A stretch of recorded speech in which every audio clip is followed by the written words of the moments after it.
आजचे दैनंदिन मानना. परमेश्वराची स्तुती हो. नवा दिवस नवी आशामध्ये तुम्हा सर्वांचं स्वागत आहे. घेऊन वाचूया स्तोत्रसंहिता 112:2. त्याचे वंशज पृथ्वीवर शक्तिमान होतील, धार्मिक आशीर्वादित होतील. तर आज परमेश्वर बोलतोय त्याचे वंशज पृथ्वीवर शक्तिमान होतील. तर कोणाचे वंशज शक्तिमान होतील? तर आपण वरचं वचन बघू शकतो. त्यात लिहिलंय, जो मनुष्य परमेश्वराच्या आज्ञा पाळतो, जो त्याच्या आज्ञेत मोठा आनंद करतो, तो आशीर्वादित होईल. ते इथं परमेश्वराचं वचन स्पष्ट लिहिलंय की जो त्याच्या आज्ञेचं पालन करतो त्याला परमेश्वर काय करेल? शक्तिमान करेल, सामर्थ्य बनवेल, धार्मिक काय होतील? आशीर्वादित होतील. आपण अब्राहामाच्या जीवनाला बघू शकतो की अब्राहामाने काय केलं? परमेश्वराची आज्ञा पाळली, म्हणून परमेश्वर त्याला त्याचा मित्र म्हणतो. त्याला परमेश्वर काय बोलतो? त्याला शक्तिमान बनवतो. सगळ्या गोष्टीमध्ये परमेश्वर त्याला काय करतो? आशीष करतो. जेव्हा परमेश्वर तू बोलला की तुझा देश सोडून मी जिथे तुला सांगतो तिथे जा म्हणून जेव्हा परमेश्वर बोलला, तेव्हा अब्राहामाने काय केलं? त्याचं सगळं सोडून परमेश्वराने जसं बोललं तसं त्याने ऐकलं. तसंच परमेश्वर जेव्हा आपल्याला काही आज्ञा देतो तर ते आपण करायला पाहिजे. जर काही गोष्टी परमेश्वर आपल्याला सोडायला सांगतो, वाईट गोष्टी, तर ते आपण सोडायला पाहिजे.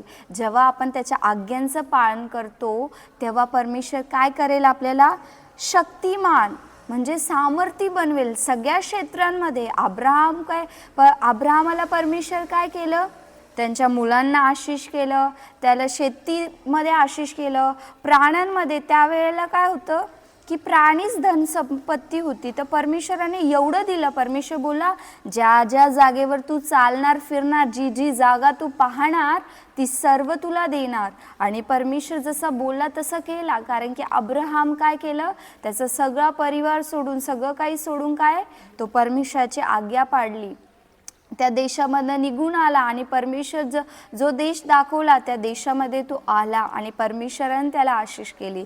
तसंच परमेश्वर बोलतो की जो आज्ञा पालन करतो त्याचे वंशज काय होणार? त्यांची मुलं कशी होणार? पृथ्वीवर शक्तिमान होतील, सामर्थ्य होईल. जर आपण परमेश्वराचं वचन पालन करणार तर आपली मुले, आपले सगळे काय होतील? ते शक्तिमान होतील, सामर्थ्य होतील. निर्बळ नाही.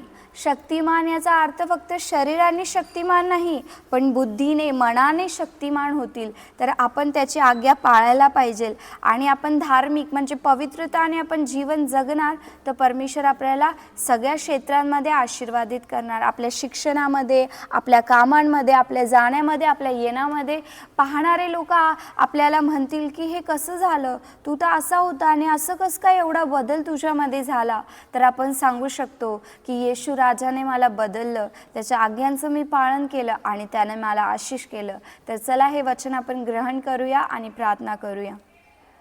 स्वर्गीय पिता, तुझ्या या सुंदर वचनासाठी परमेश्वर आम्ही धन्यवाद देतो. राजा, आजच्या दिवशी परमेश्वर तुने आम्हाला हे वचन दिलं की हालेलुया राजा, जे लोक तुझ्या आज्ञा पालन करतात त्यांची मुलं, त्यांचे वंशज पृथ्वीवर शक्तिमान होतील. आणि जे धार्मिक लोक आहेत त्यांना परमेश्वर तू आशीर्वादित करेल म्हणून तुला धन्यवाद देते. राजा, पाहणाऱ्या प्रत्येक व्यक्तींच्या जीवनामध्ये हे वचन परमेश्वर पूर्ण होण्यासाठी दया अनुग्रह कर. राजा, येशूच्या नावाने प्रार्थना ऐक माझ्या स्वर्गीय पिता. आमेन.